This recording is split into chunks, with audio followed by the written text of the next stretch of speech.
نحمده ونصلي ونسلم على رسوله الكريم وعلى آله وأصحابه أجمعين. فأعوذ بالله من الشيطان الرجيم. بسم الله الرحمن الرحيم. ثم قسد قلوبكم من بعد ذلك فهي كالحجارة أو أشد قسوة وإن من الحجارة لما يتفجر منه الأنهار وَإِنَّ مِنْهَا لَمَا يَشَقَّقُ فَيَخْرُجُ مِنْهُ الْمَاءُ وَإِنَّ مِنْهَا لَمَا يَحْبِطُ مِنْ خَشْيَةِ اللَّهِ وَمَا اللَّهُ بِغَافِلٍ عَمَّا تَعْمَلُونَ. وصدق اللہ مولانا العظیم. السلام علیکم ورحمۃ اللہ وبرکاتہ. اللہ کی خوف اور خشیت کا تقاضا یہ ہے کہ جس طرح اس کی رحمت سے، اس کے فضل سے، اس کے کرم سے امید رکھی جائے، اسی طرح اپنے گرفت کیے جانے اور اپنی جواب طلبی کی بھی فکر ہو. گویا اس بات کی فکر ہو کہ ہمیں اپنی بیتی ہوئی زندگی کا حساب دینا ہے. اس بات کی فکر ہو کہ کل ہمیں طلب کیا جانے والا ہے. اس بات کی فکر ہو کہ ہماری آنکھیں بند ہو جائیں گی. اس بات کی فکر ہو کہ ہمیں قبر سے اٹھایا جائے گا اور ہمارے شب و روز کے معاملات کے بارے میں حساب مانگا جائے گا. اس بات کی فکر ہو کہ ہمیں اللہ کے حضور پیش ہونا ہے. لیکن افسوس کہ ہم اگلی زندگی کے تمام مراحل کو بھول بیٹھے ہیں. ہم بھول گئے کہ ایک دن بلاوے کا بھی آنے والا ہے. ہمیں طلب کیا جائے گا. ہم سے ہمارے معاملات کے بارے میں باز پرس کی جائے گی. الغرض ہم نے خوف الہی اور خشیت الہی سے بالکل عاری ہو چکے ہیں. بھول گئے زندگی کے، اگلی زندگی کے تمام مراحل کو ہم نے بھلا دیا ہے.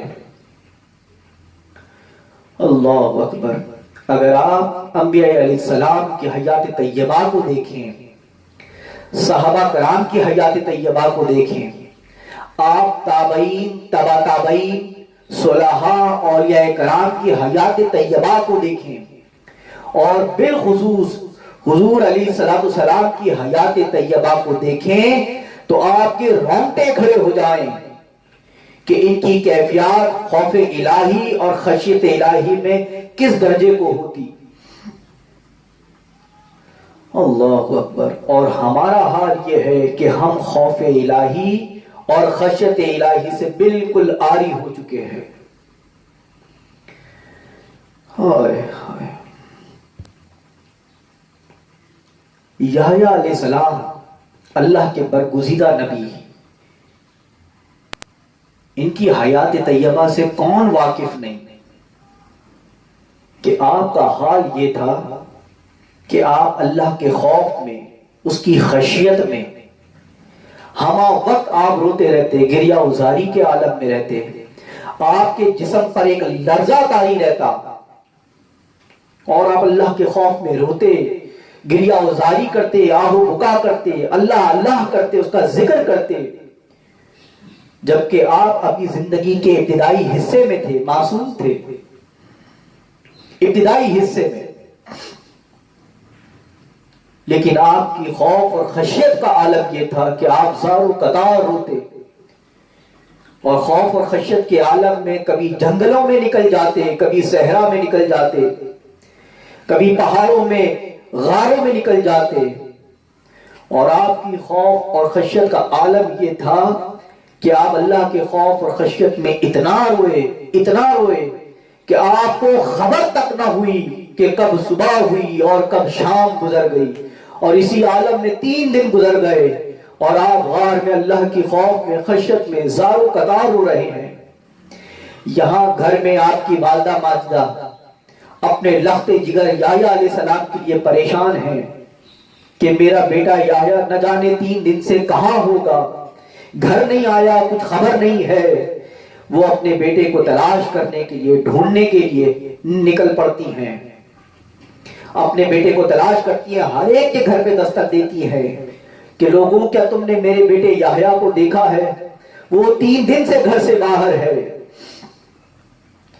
آخرکار آپ اسی جگہ پوچھتے وہاں اس جگہ، اس جنگل میں پہنچ جاتی ہیں اور دیکھتی ہیں کہ ایک شخص چرواہا، بکریاں چرانے والا چرواہا کھڑا ہوا ہے کافی دیر سے۔ تو آپ نے سوچا کہ اسی سے پوچھتی ہوں۔ آپ نے کہا کہ اے چرواہے، کیا تو نے میرے بیٹے یحییٰ کو دیکھا ہے؟ وہ معصوم بچہ ہے، 3 دن سے گھر سے باہر ہے، میں اپنے لخت جگر کے لیے بڑی پریشان ہوں، کیا تم نے میرے بیٹے یحییٰ کو دیکھا ہے؟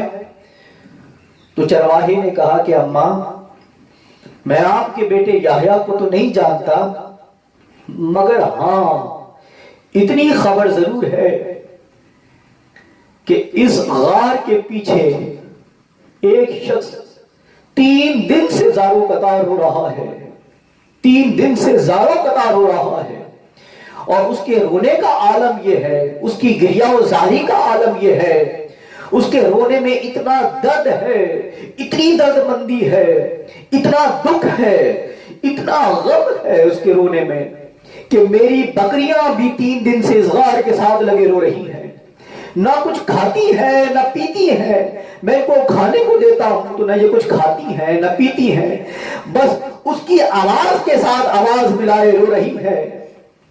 اس کے رونے میں اتنا دکھ ہے، اتنا غم ہے کہ میری بکریوں نے کھانا پینا چھوڑ دیا ہے اور اس کی آواز کے ساتھ آواز ملا کے رو رہی ہے۔ ہاں ماں، آواز سے لگتا ہے کہ وہ کوئی بچہ ہے۔ بس ماں سمجھ گئی کہ یہ میرا بیٹا یحییٰ ہے۔ ماں جب غار کے قریب پہنچی تو یحییٰ علیہ السلام سمجھے کہ ملک الموت روح قبض کرنے کے لیے آ گئے، تو آپ نے سجدے سے سر اٹھایا اور کہا اے مولا، مجھے اتنا وقت دے دے کہ میں 3 دن سے اپنے گھر سے باہر ہوں، میری ماں پریشان ہوگی، بس میں اس کو آخری سلام کراؤں، پھر تو میری روح قبض کر لینا۔ تو ماں نے کہا کہ بیٹا، میں تیری ماں ہوں، میں تیری روح قبض کرنے کے لیے نہیں آیا، میں تیری ماں ہوں۔ ماں نے اپنے لخت جگر کو سینے سے لگایا، چوما اور کہا کہ بیٹا، تم اتنا کیوں روتے ہو؟ نہ تمہارے کوئی گناہ ہے، نہ تمہاری ابھی عمر ہے، تم تو بہت معصوم ہو، آخر روتے کیوں ہو؟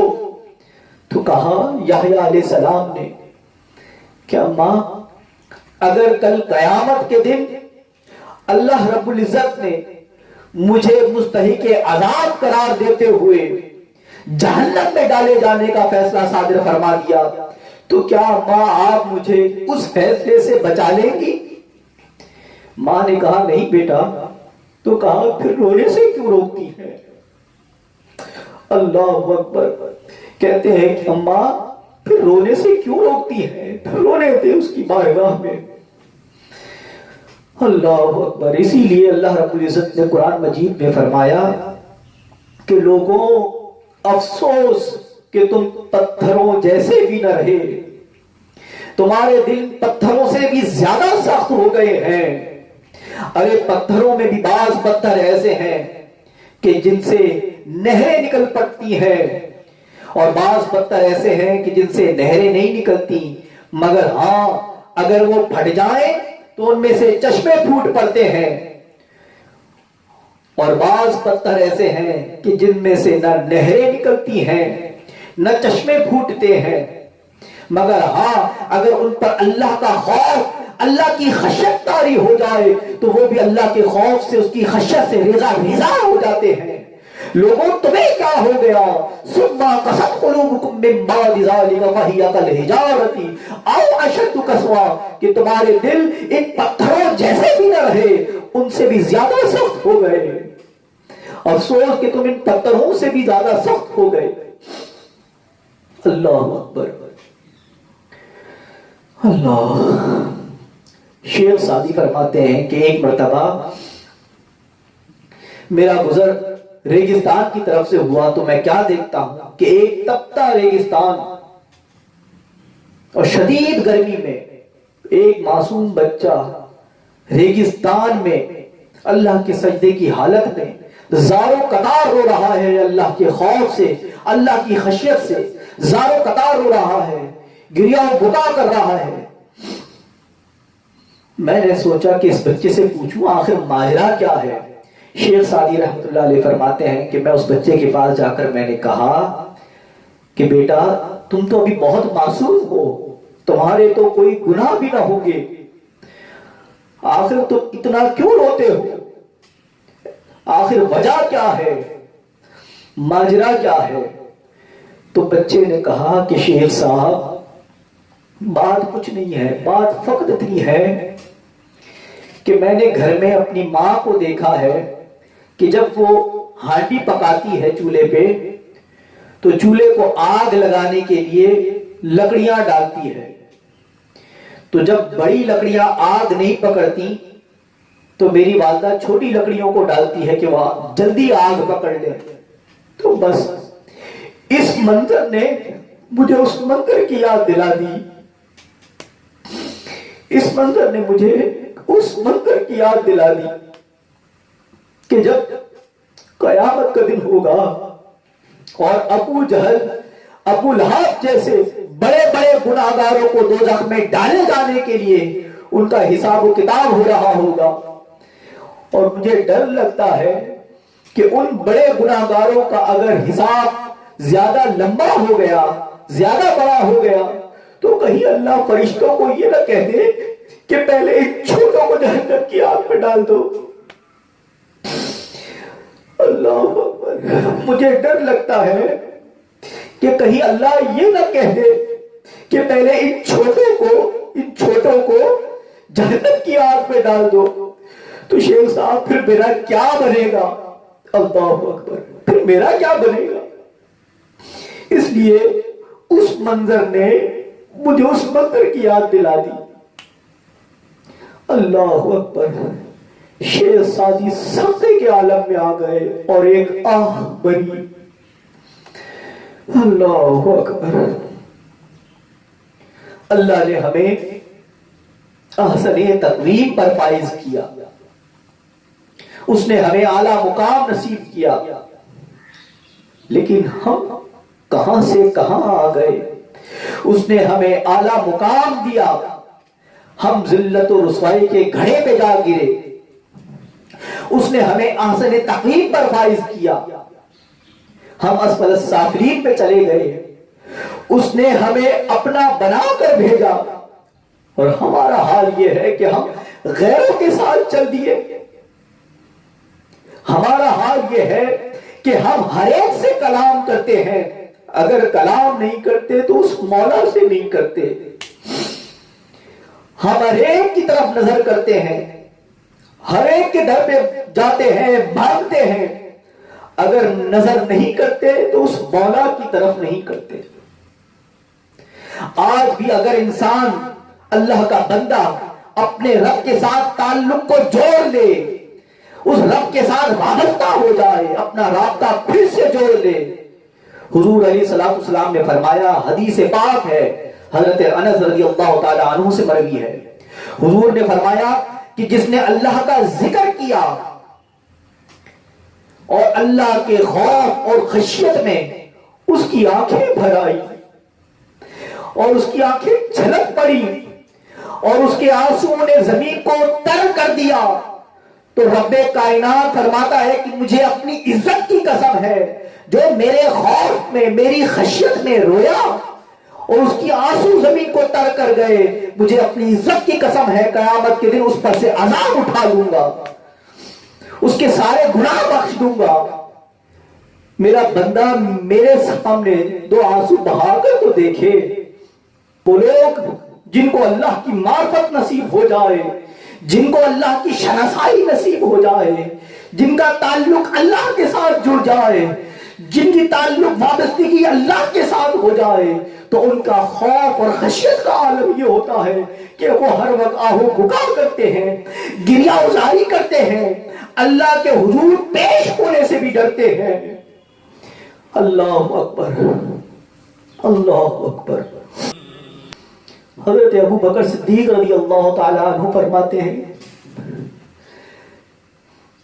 کہ اگر کل اللہ قیامت کے دن یہ اعلان کر دے کہ ہر کوئی بخش دیا گیا ہے سوائے ایک شخص کے، اللہ یہ اعلان کر دے کہ ہر کسی کی مغفرت ہو گئی، بخش دیا گیا ہے سوائے ایک شخص کے، ابو بکر صدیق فرماتے ہیں کہ مجھے ڈر ہے کہ وہ ایک شخص بخشش سے محروم میں ہوں گا۔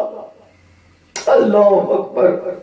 فرماتے ہیں وہ بخشش سے محروم شخص میں ہوں گا، اور اگر اللہ یہ فرما دے کہ سوائے ایک شخص کے کسی کو نہیں بخشا، کسی کی مغفرت نہیں ہوئی سوائے ایک شخص کے، فرماتے ہیں مجھے امید ہے کہ وہ ایک شخص جو بخشا گیا ہوگا وہ میں ہوں گا۔